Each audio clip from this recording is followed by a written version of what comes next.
So let me ask you a question. What if you didn't have to second guess every choice you make? What if instead of replaying conversations in your head when they're over, you could just trust that you showed up as yourself and it's good? I mean, imagine if self-doubt was not your default, but rather self-trust, that you can walk away from a conversation, a situation, a project, and know you did your best. So let's stop right there because that idea alone can feel radical for a lot of people. Hi, I'm Leezá Steinorf. I'm an executive coach on the Forbes Coaches Council, international speaker, and creator of the Core Success System.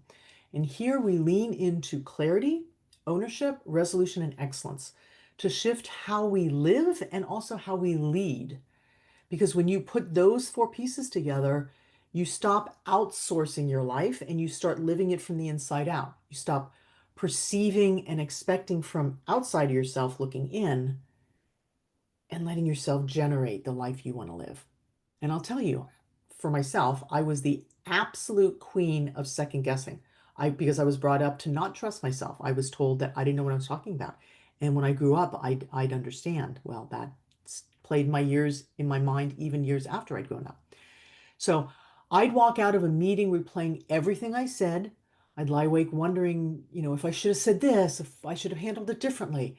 And externally, everything looked great, right? But inside, it was exhausting, constantly doubting myself. So if you know that feeling, then today's message is for you. And if you want more of these conversations, please go ahead and subscribe and like the video so you give yourself more support to trust yourself. All right, let's start with clarity. Okay, what's really causing the self-doubt? Because self-doubt doesn't always scream at you. It's so subtle. Sometimes it's like a whisper, right? And it shows up in questions that keep repeating themselves like a broken record. Did I say the right thing? Was that okay? Should I have waited? Maybe that was too much. Was that too much? Right? We have this inner critic dialogue going. And clarity asks, where are those questions coming from? Right? Often they're not coming from this current adult self at all. They come from a younger version of yourself who maybe felt unseen or unsafe at some point in time and is still trying to keep you protected, is trying to edit your behavior so that you'll be safe out there. And that's probably not necessary anymore. At least I hope it's not necessary anymore. If you're in unsafe circumstances, get yourself out of it. But we're talking about situations where we're in a safe circumstance, safe situation, but our mind keeps going as though we can't trust ourselves in that situation. So we constantly look outward for our reassurance. It's usually because our inner voice was interrupted somewhere along the line. Somebody laughed at us, ignored us, doubted us, shamed us, or taught us literally to not trust our instincts, not to trust ourselves. So clarity says, trust your inner voice. It's still there. You don't need the outside's permission to prove your truth.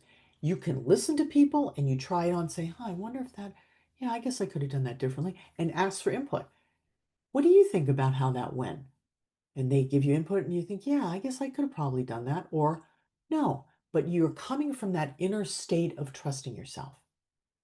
So here's a mini practice. When you hear that inner doubt kind of rise up, all those little niggling voices, and first you just need to get aware of them because for many of us, it has become so commonplace, we don't even hear them as voices.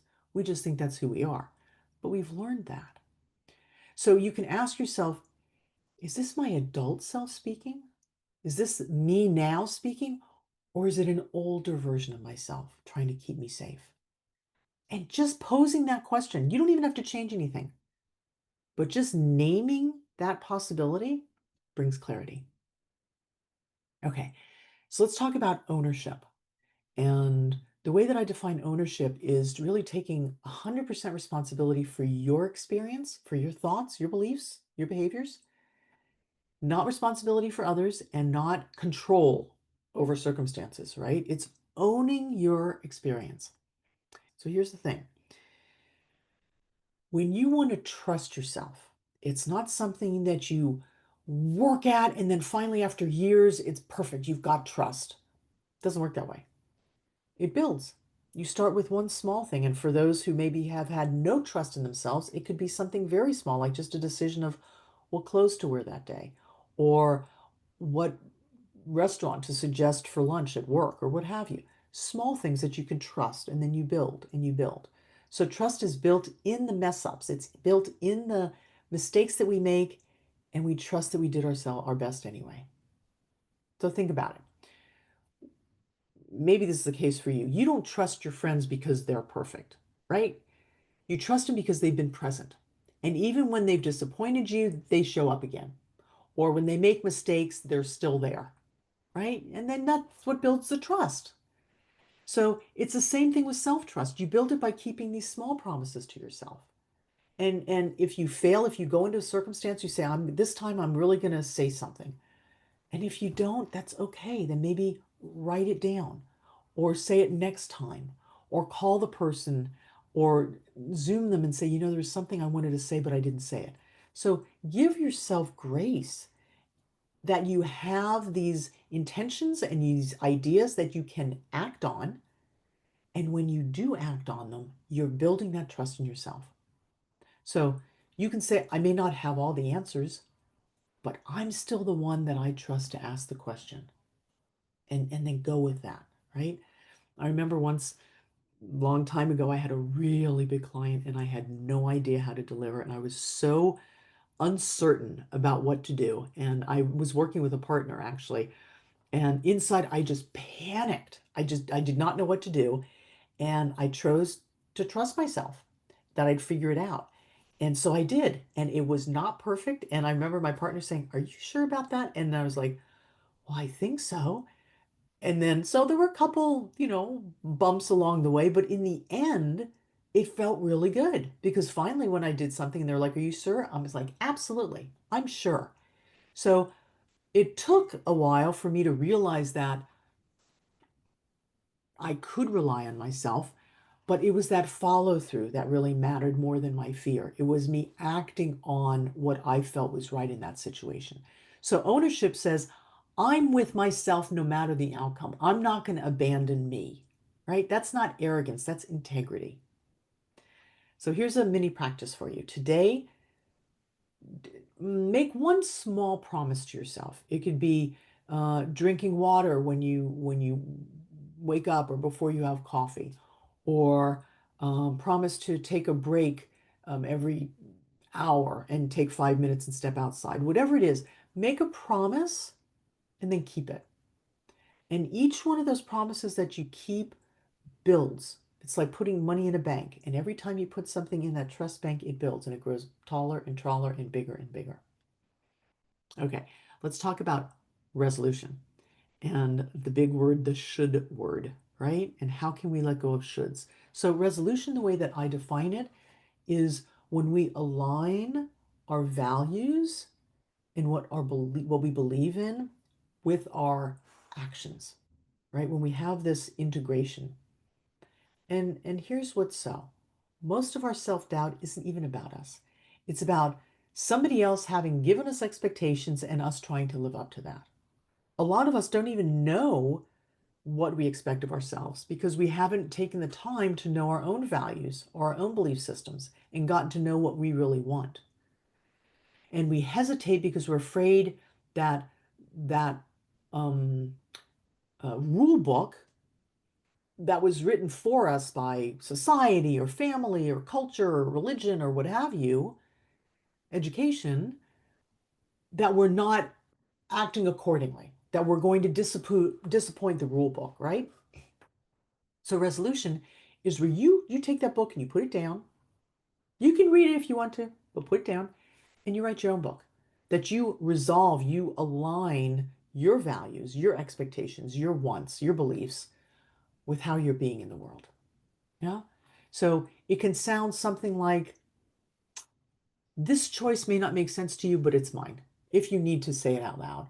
Or you can say, I know this isn't the path that you would choose, but it's the one I trust for me. So it's helpful to create phrases that you can say out loud or even say to yourself. So when you stop living for someone else's approval, you realize that you were trustworthy all along. It's such an interesting thing. The more that you try and get someone else's approval, or the more that you live according to their expectations, the less you feel that you can trust yourself because you're pulling away from what you know.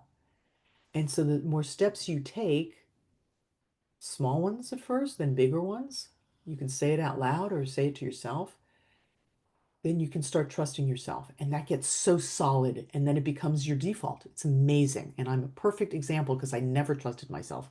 And now I really can. So here's a mini practice for you. Write down one should, right? Whatever it is. I should always be positive, or I should never upset people, or I should never speak my mind. And then just one, start with one, and then cross it out and rewrite it and begin with I choose to. I choose to be productive. I choose to help people feel good. I choose to make my own decisions and speak out when it feels right.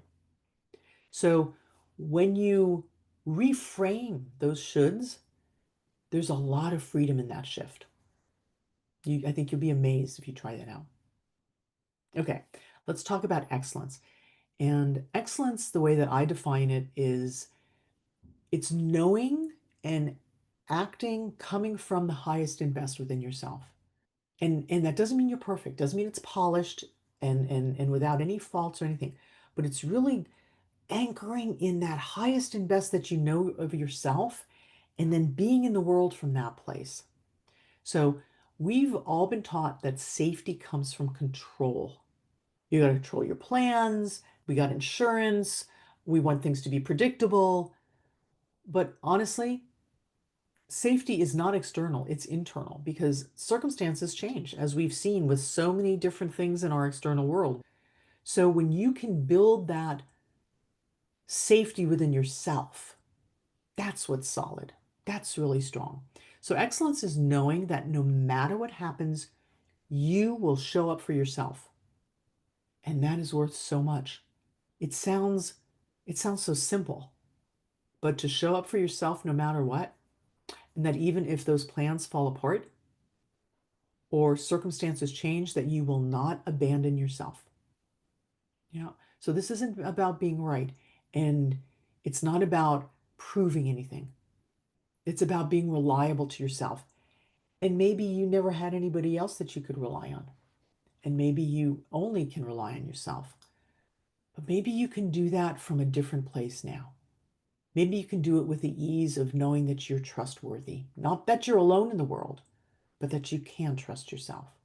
So if you think of it like this, imagine you're in a new city and you're totally lost. And my time we had paper maps. Well, let's say your paper map got lost, went down a gutter, and your telephone map fails, right? Your phone dies, what have you. So you can panic if you want to, or you can just go inside and trust that you'll ask somebody for directions, you'll look for landmarks, you maybe will backtrack, you'll figure it out, right? That's the kind of safety that self-trust gives you, is that you are your own resource. So excellence says, I'm my own safety net, not because I'm perfect, but because I will not leave me. I trust me. So I'm going to offer you mini practice.